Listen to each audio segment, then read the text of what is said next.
nationalism has no solution to climate change. Right. If you want to be a nationalist in the 21st century, This one. Because you cannot. This is not a national problem. You cannot solve it. you have to deny the problem. If you This one, accept this the one, yes, I reality don't of the agree. problem, then you must accept that, yes, there is still room in the world for patriotism. There is still room in the world for having special loyalties and obligations towards your own people, towards your own country. I don't think anybody's really thinking of abolishing that. But in order to confront climate change, we need additional loyalties and commitments to a level beyond the nation. And it should not be impossible, because people can have several layers of loyalty. You can be loyal to your family and to your community and to your nation. So why can't you be also loyal to humankind as a whole? Of course, there are occasions when it becomes difficult. Where does he jump? Nationalist. Where does he jump? Nationalist, he said. Yeah. Nationalist, he's using this word just only concerned on his own nation. Yeah, so if you're only concerned in your own nation, you cannot effectively deal with Yeah, climate he change. implies the Trump. This is wrong. It's not wrong. If you follow his logic, then and you accept the fact that Trump is a nationalist, then No, the he policies. should not use nationalist. I understand what his logic. He's just okay, your family, your wife, and the community, and the nation, the country. Okay, so and then you need to consider follow- global level. you follow Okay, I his logic. understand. You follow his logic. Then you think that's okay. Do you agree that Trump is a nationalist? Of course. Okay, so if you put these two together, if you follow the logic Okay, and you accept that Trump just is a one. nationalist, then why is he jumping? Trump, nationalist, and denying climate change. This is jumping. You are contradicting yourself. That's he is fascist. Okay, fascist. He is Nazis. Okay, he is Hitler. This is logical jump. No, that's just a fallacy. It basically that's not fair. That's completely not related to this argument. Okay, let's continue. What to put first, and then, but you know, life is difficult. Handle it. Okay, so I would love to get some questions from the audience here.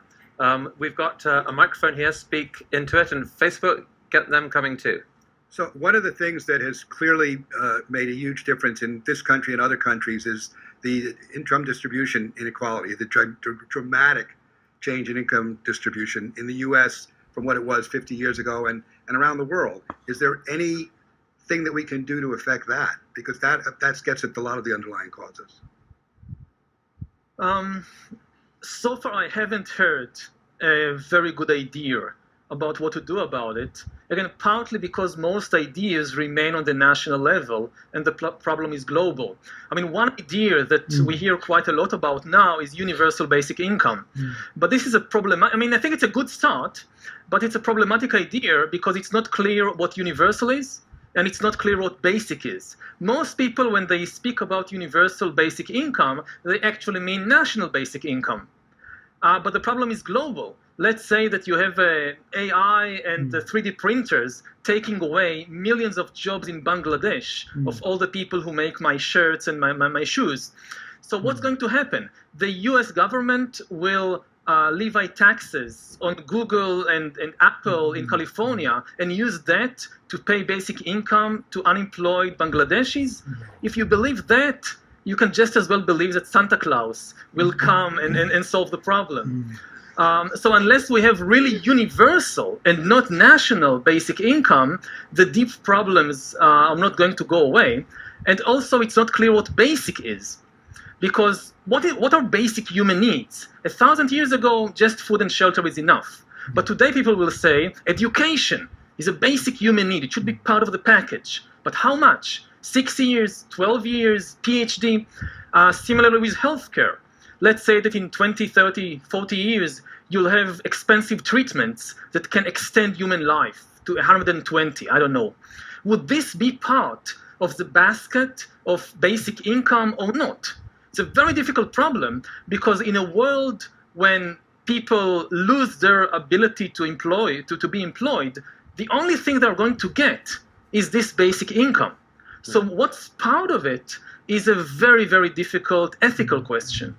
And there's a bunch of questions on how the world affords it. That's right. So this is actually a very big issue, of course, because we have a global economy, and everything that we do and automate can affect anybody in any factory in China, in Vietnam, in anywhere in the world.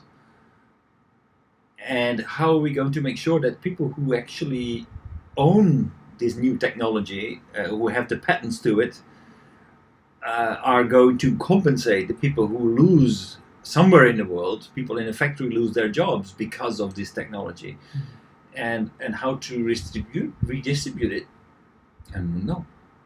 I think that actually. Okay, just thinking about this, looks like he's talking about makes sense, but consider for U.S.-China trade war, okay, and China, lots of people losing job. American people is also many people losing job. What's wrong? What's wrong? Okay, this actually, What is wrong? actually Everything is wrong. Bangladesh is losing job. Mm. So what? So Of what? course, losing job. So Bangladesh says you need to consider your lost job by government, right? Actually, what he's saying that basically, Okay, just his logic jump is basic income. Okay, America saving money. so basically, no, what he's saying is Got that, money, levy tax, got money.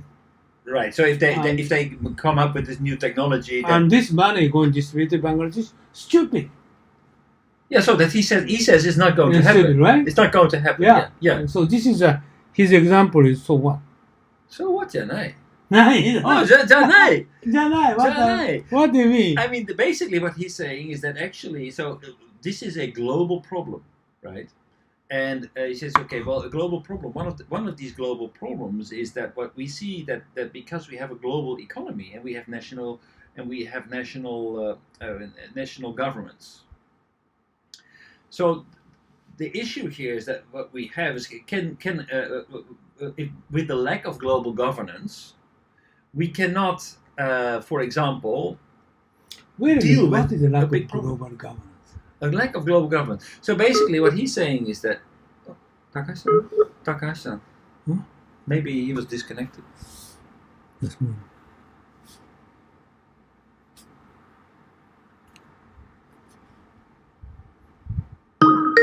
Oh, hey. Huh? Yeah. Okay, just how do you share? 大丈夫。 No, don't share. Share. You did something. Yeah, wait. What? Oh, you're expert for that. Okay. Takahashi, where you are now? Is Ho Chi Minh? Yangon. Oh, Yangon. Okay. Yangon, Myanmar. Yangon. Okay, go ahead. Right. So basically, this is a global problem. That doesn't mean that we can solve it. You said I don't understand. What is global government? A global problem is This is the global governance. Yeah. So basically, so we have a global problem, and basically what he's arguing is that some global problems need global governance. So we need to coordinate, for example, climate change, and so we cannot just ignore what's happening around the world and only focus on our own nation, on our own country. Of course, we have our own country, our own culture, but some things we need to treat as a bigger thing, and work together. I tell you, American, European people never thinking about their global level. Always they're thinking about their country first. Everybody think about this country first.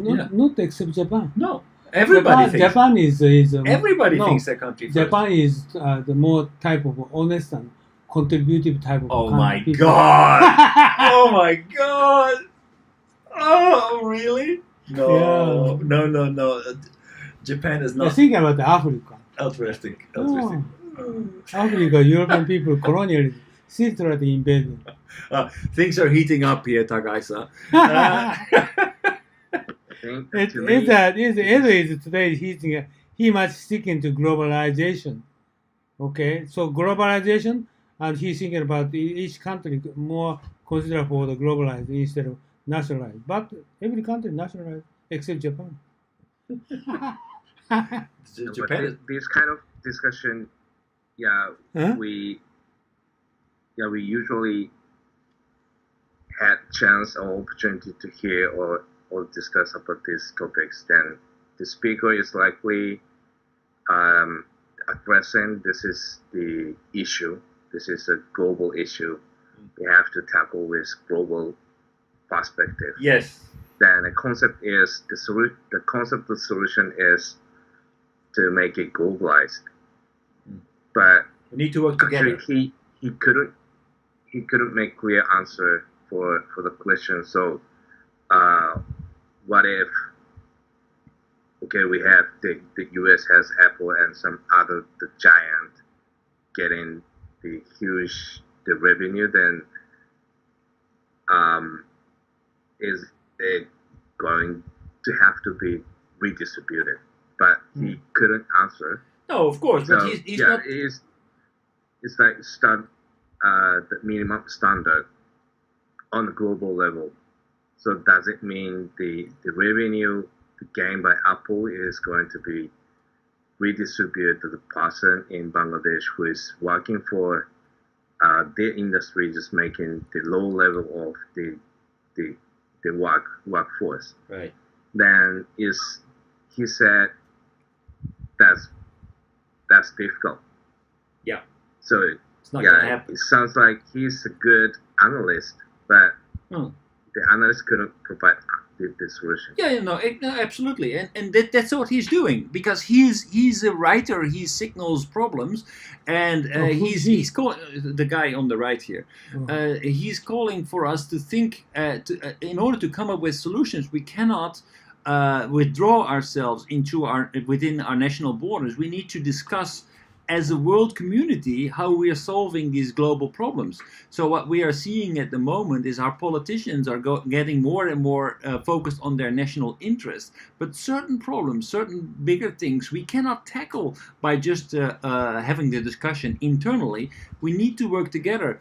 And he's not saying there will be easy solutions. He's not saying, this is how we can solve it. He's just saying that nationalism as such doesn't work for some of our biggest challenges, and we better take a global approach for that. That doesn't mean that he has the solution, but it's certainly not nationalism, because that's driving us further away from coming to any conclusion. So I against his example. Basic income is a bad example. So the basic income is too extreme, and also on the other side of that, just building the border wall on Mexico is also the too extreme. Why? On the nationalist side. Why? But Because I actually think that's what's happening. So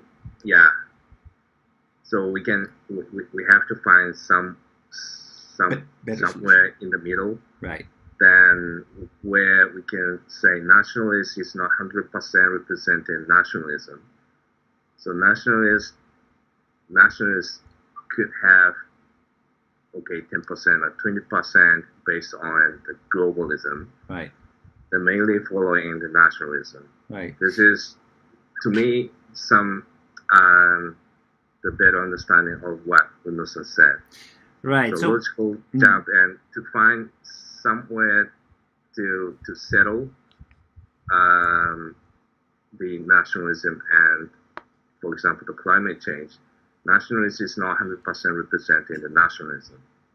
So No. they may able to have 10% globalism, something, okay, but let me put it in a more realistic context, what they are not discussing. But what I feel is actually happening at the moment is the United States wants to negotiate every deal bilaterally, right? Every deal now, every trade deal is negotiated bilaterally, not multilaterally, but bilaterally, because it's our country versus your country, and we want to bring your tariff down, and it's a win-lose negotiation, right?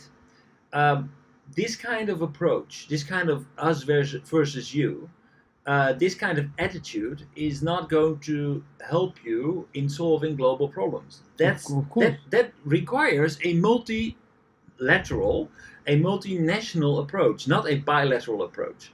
So nationalism as such, and nationalist leader as Trump, has a personal favor for doing everything bilateral to show muscle. Now that's not going to solve any real problems that he has. Just a moment, not Trump. Every American president, they try to do the same way. No. National interest. Also, the current situation U.S. has been trying to do that everything wants to be on the bilateral the negotiation. But maybe 10 years ago to 20 years ago, the WTO, the negotiation has 100% been failed. Then that concept has gone. You said WTO what? WTO, which is based on the multinational negotiation, Right. Yeah. and which is the table. Yeah. But it seems to be failed. Yeah. So What failed exactly?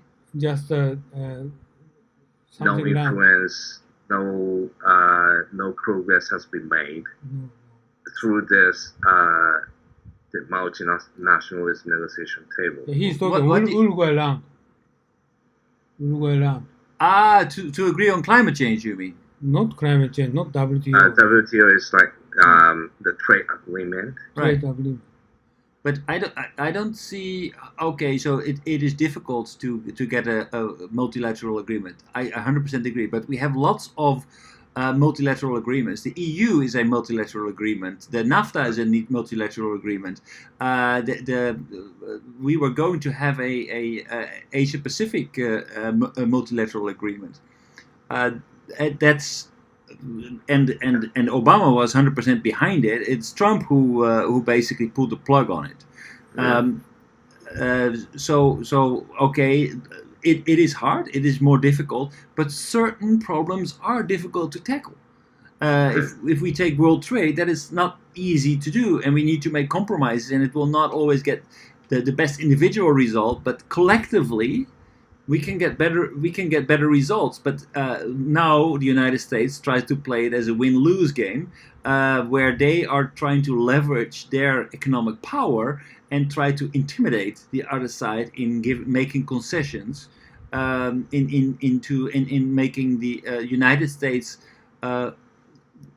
benefit. But to which extent? To which extent are they really benefiting? Because if they are going to, like for example, raise a wall with Mexico, is that really going to bring jobs back to the United States, or are the jobs being lost anyway through technological development? Are we really focusing on the right problem here? This is not a bilateral problem. This is a global problem, and technological development, we cannot change. So we need to also look at, okay, so how can we create a solution? By pretending that we're offering a solution by raising a wall, we are basically wasting time and valuable resources that we could use much better and much more effectively addressing the real issues. Mexico is the case is Mexican government Obrador, he is going to change the negotiation figure. Currently, Mexico is 16% levy tax from United States. So Trump is going to eliminate those taxes. So he decided to charge 5%, right? So okay, you try to more reduce your tax from American export to Mexico. They're going to follow on that and then settle within a couple of months or 3 months.